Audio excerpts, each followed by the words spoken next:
Olá, meus amigos pesquisadores! Neste quinto capítulo da série Contato Secreto, iremos falar sobre um dos exemplos mais dramáticos de contato de nossos ancestrais com seres de outras realidades. Estou falando sobre o povo Dogon do Mali, uma tribo que guarda informações precisas sobre o sistema estelar Sirius, que são transmitidas oralmente para seu povo de geração em geração.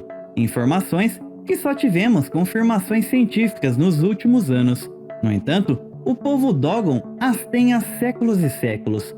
Estas informações surpreenderam dois antropólogos franceses que, em 1931, estiveram junto com o povo Dogon, fazendo pesquisas sobre suas tradições. No final da década de 1940, os sacerdotes Dogon surpreenderam grandemente os antropólogos franceses Griaule e Dieterlen, contando-lhes mitos secretos Dogon sobre a estrela Sirius.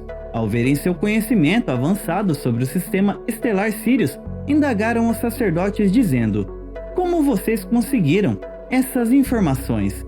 E as respostas que eles obtiveram os surpreenderam. E talvez, ao contar elas a vocês neste vídeo, elas também lhes surpreenderão. E pode ser que elas façam você dar um salto quântico de conhecimento que você nunca imaginou. Então, se você gosta de descobrir mistérios antigos, seja muito bem-vindo, pois estamos prestes a navegar no quinto capítulo desta incrível história.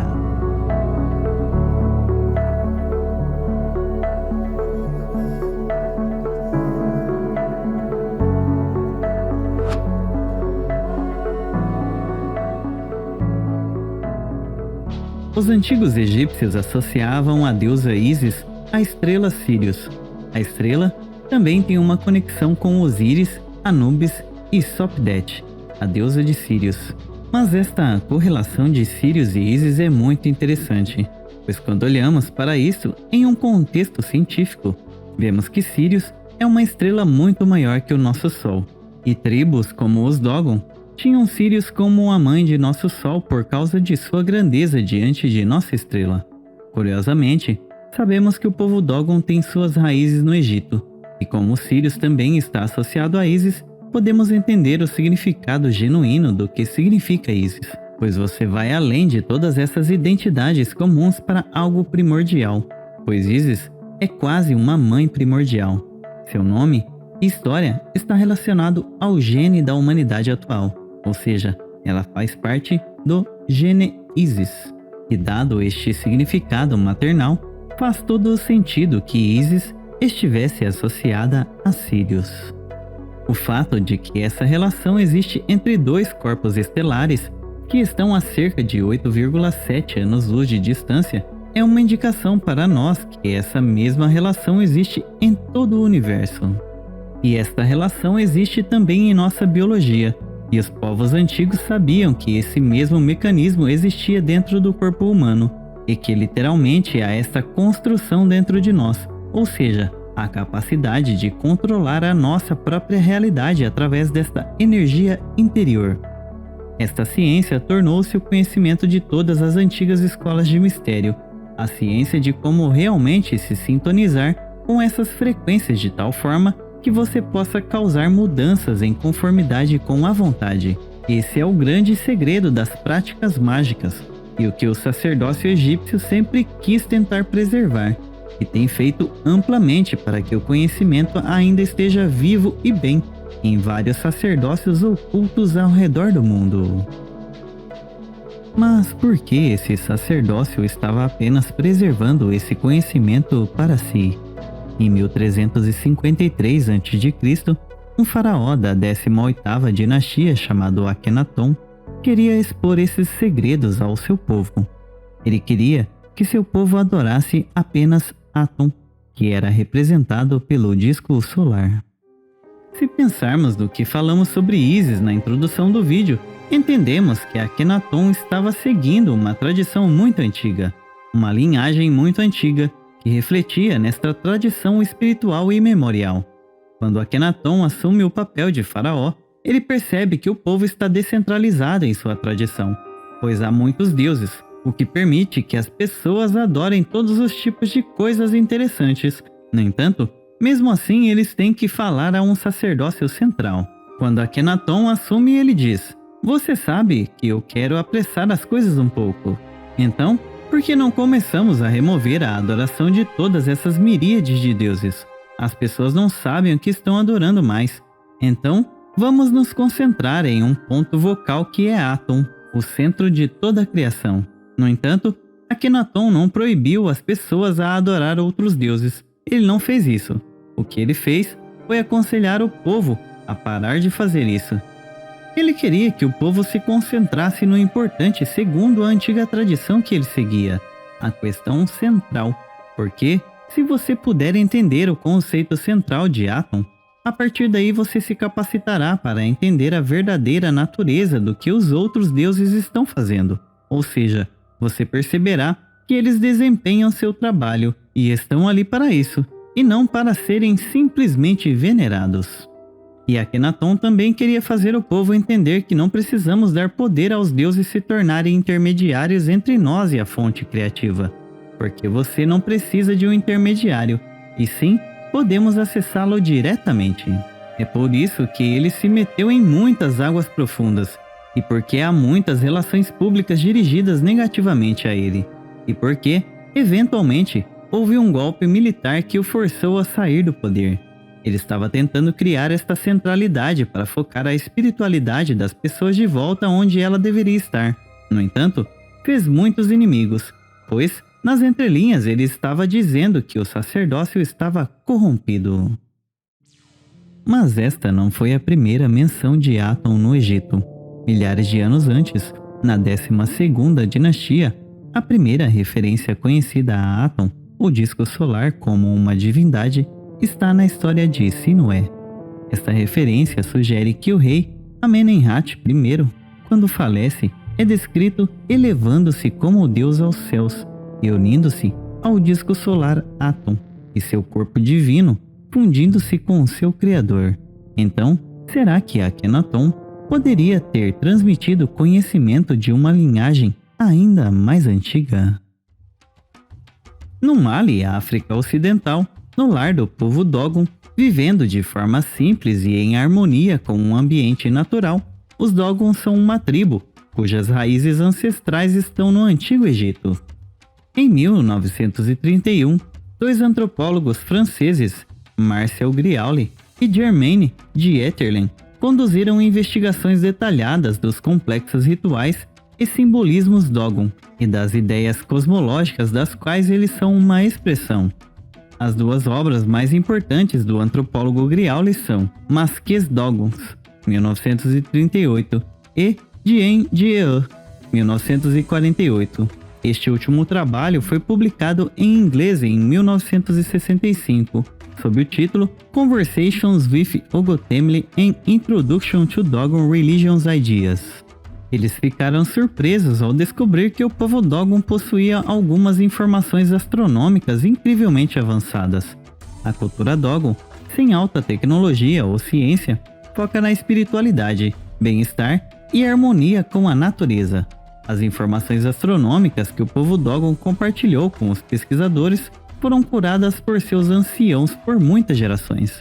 O cânone do conhecimento sagrado dos Dogons incluiria informações precisas sobre o sistema de 3 estrelas que chamamos de Sirius. Eles foram capazes de descrever e identificar a localização da estrela distante Sirius B, embora seja uma estrela anã branca invisível a olho nu. Os Dogon estavam à frente da astronomia convencional por quase 3 décadas, pois a existência de Sirius B era desconhecida da astronomia ocidental até a produção de telescópios modernos na década de 1950. Esses dois antropólogos acabaram ganhando o respeito do xamã Dogon e tiveram permissão para ouvir seu conhecimento sagrado no final da década de 1940. Quando questionados sobre como adquiriram esse conhecimento, os anciãos tribais compartilharam sua narrativa ancestral dos Nomos. Os Nomos eram uma raça de seres do sistema estelar Sirius que, segundo as narrativas ancestrais do povo Dogon, visitaram a Terra há milhares de anos. Eles afirmam que este grupo só poderia ser descrito como criaturas alienígenas chamadas de Nomos, que desceram à Terra e que esse grupo de seres transmitiu a eles o conhecimento que eles possuíam sobre o sistema estelar Sirius. O que eles não conseguiam entender era como eles tinham conhecimento de Sirius B, que é uma estrela anã branca. É a menor forma de estrela visível que conhecemos e mal podemos vê-la com telescópios modernos. E, no entanto, eles sabiam de sua existência absoluta e a chamavam de Potolo, que é uma pequena semente encontrada na África Ocidental. E eles disseram que é uma estrela minúscula, mas é a coisa mais pesada que existe. Bem, eles estavam aludindo ao fato de que as estrelas anãs brancas têm algumas das maiores densidades de quaisquer corpos estelares que conhecemos. E isso não é algo que um povo antigo deveria saber. Eles até falaram sobre Sirius C, outro corpo celeste do sistema estelar Sirius, algo que não foi provado ser verdade até 1995, 60 anos após a redescoberta da maior parte das tradições do povo Dogon. A história da criação do Nomo é absolutamente incrível. Eles basicamente descobriram que no começo havia essa entidade todo-poderosa chamada Amá, que suspeitamente é muito próximo de Amém. Não há textos escritos da cosmogonia Dogon, ao contrário, eles são transmitidos como uma tradição oral de geração em geração. As narrativas dizem que a divindade celestial suprema e criadora do universo, Amá, criou um ovo que foi chamado de Adunutal, o ovo do mundo, e continha o modelo de criação do Nomo. Na narrativa, Nomo desce dos céus em uma nave acompanhada por chamas e trovões. Quando aterrissam, imediatamente criaram um reservatório e mergulharam na água. Eles são descritos como sendo mais parecidos com peixes do que humanos e, portanto, são obrigados a viver na água. O Nomo também são chamados de mestres da água, os monitores e também os professores. Os Nomo basicamente eram esse tipo de anfíbio, criaturas morenas, e a tradição diz que eram tão perfeitos que, ao perderem a vida, eram enviados para um lugar chamado Paraíso, que os Dogons afirmam estar em algum lugar da estrela Sirius. Segundo a tradição, eles deram as artes civilizadoras para a humanidade, que naquela época vivia uma vida muito bárbara. Como já vimos falando em outros vídeos aqui no canal, mitos em várias tradições se entrelaçam em algum momento. É um fato que espelha tantos outros mitos da criação em todo o mundo, seja na América do Sul ou mesmo longe na Polinésia. Há semelhanças muito grandes entre os Dogon e outras culturas também. O Nomo é descrito como uma raça de seres anfíbios com atributos humanoides e semelhantes a peixes. Uma mitologia, com raízes na antiga Mesopotâmia, fala de uma raça semelhante de seres avançados chamados de Apikalu, também descritos como parte homem e parte peixe. Berossus, um sacerdote grego do século III a.C., escreveu a lenda babilônica do peixe-homem, enviado dos céus para transmitir conhecimento às pessoas. O primeiro entre os homens-peixes foi o Anis. O Anis é acreditado por ensinar aos nossos ancestrais as ferramentas da civilização.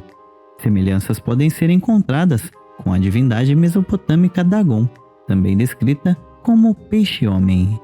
Agora, poderia ser o próprio Sirius o repositório de um tipo específico de sabedoria, de onde vieram características de uma certa natureza humanoide que eram gentis conosco, mas ainda muito diferentes? O que várias culturas parecem nos contar é que Sirius está relacionado com este aspecto, pois narrativas em várias tradições dão testemunho de seres com estas características, vindo à Terra depois de um período bárbaro para nos dar o necessário para uma civilização, como por exemplo, a matemática, astronomia, como criar templos com blocos monolíticos, agricultura e criação de animais. A pergunta é, eles eram reais ou um mito para explicar um ponto específico do universo de onde as coisas realmente se originaram? Algo interessante é que, se olharmos em outras mitologias, por exemplo, Atlantis, civilização que é descrita ser detentora de uma grande sabedoria, descobriremos que Atlantis tem seres semelhantes a estes descritos anteriormente. Eles são chamados de Telkin. Telkin eram os seres que possuíam um conhecimento incrível em metalurgia.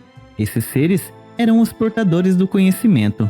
Como já falamos do Antigo Egito ou da Antiga Suméria, descobriremos que vários outros seres com estas características tanto físicas como intelectuais existiram nessas mitologias também.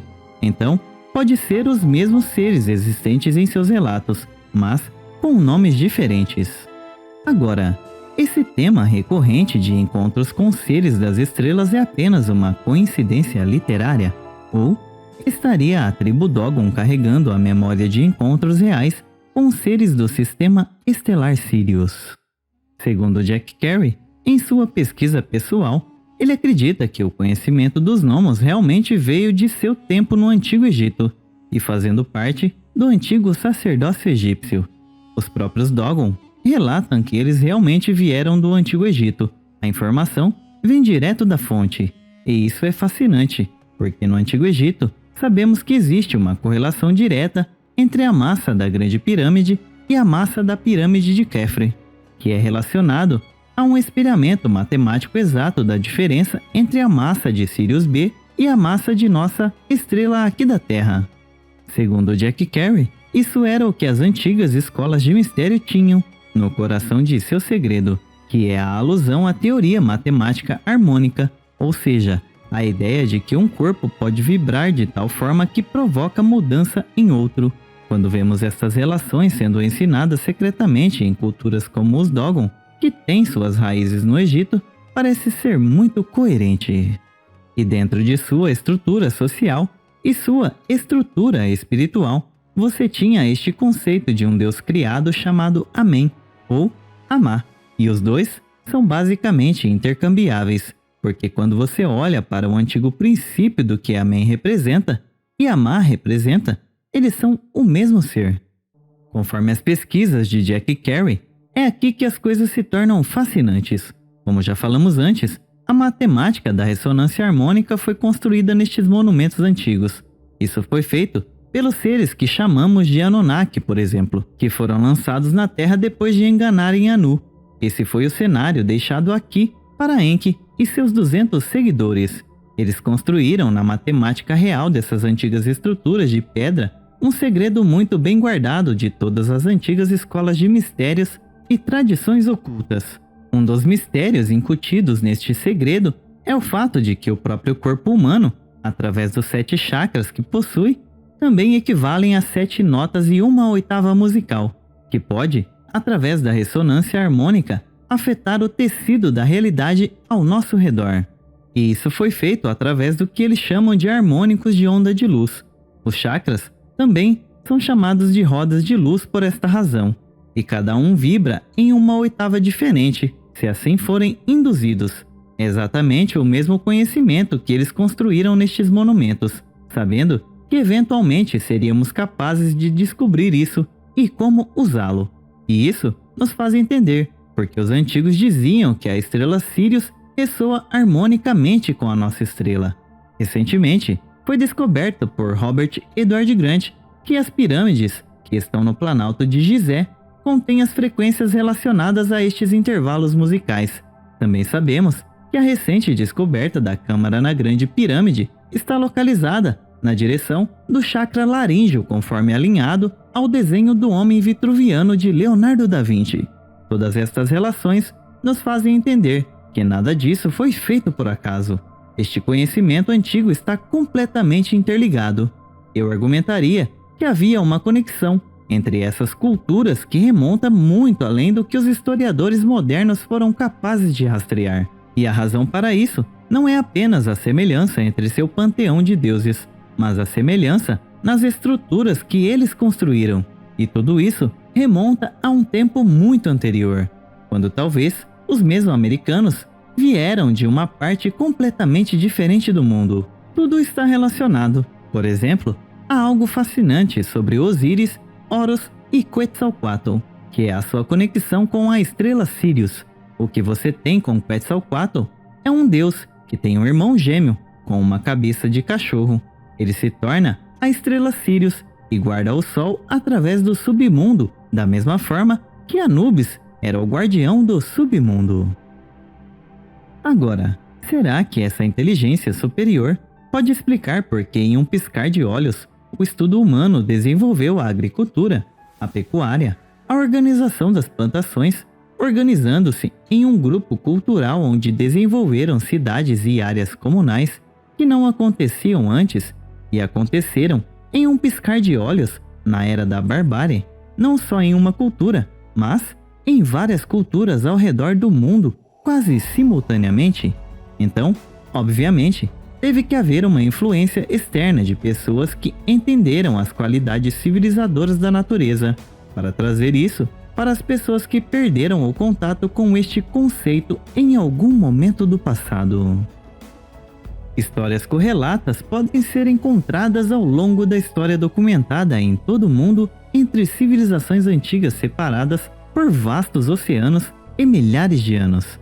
Esta história entrelaçada documenta a chegada de seres avançados alienígenas antigos que vieram ao nosso planeta vindos dos confins distantes do espaço e transmitiram informações aos nossos ancestrais distantes. A memória disso está no alvorecer de nossa civilização, transformando-se em múltiplos relatos e interpretações ao redor do mundo através dos tempos. A questão de como o povo Dogon poderia ter adquirido esse conhecimento é debatida até hoje. Como eles sabiam sobre Sirius C, 60 anos à frente da ciência moderna? Como eles sabiam sobre a estrela anã branca Sirius B, uma estrela invisível a olho nu, e ambas descobertas recentemente pela ciência moderna? Me diga aqui nos comentários tudo o que você pensa sobre estas informações. Não se esqueça de deixar o like para que a plataforma lhe avise quando lançarmos o 6º capítulo da série Contato Secreto. Também se inscreva no canal se ainda não for inscrito. E se quiser nos ajudar a continuar com este trabalho, compartilhe este vídeo em todas as redes sociais. Muito obrigado por permanecer até aqui. Um grande abraço a todos vocês. Desejo a todos muita paz e alegria. E até o 6º capítulo desta incrível história. Tchau.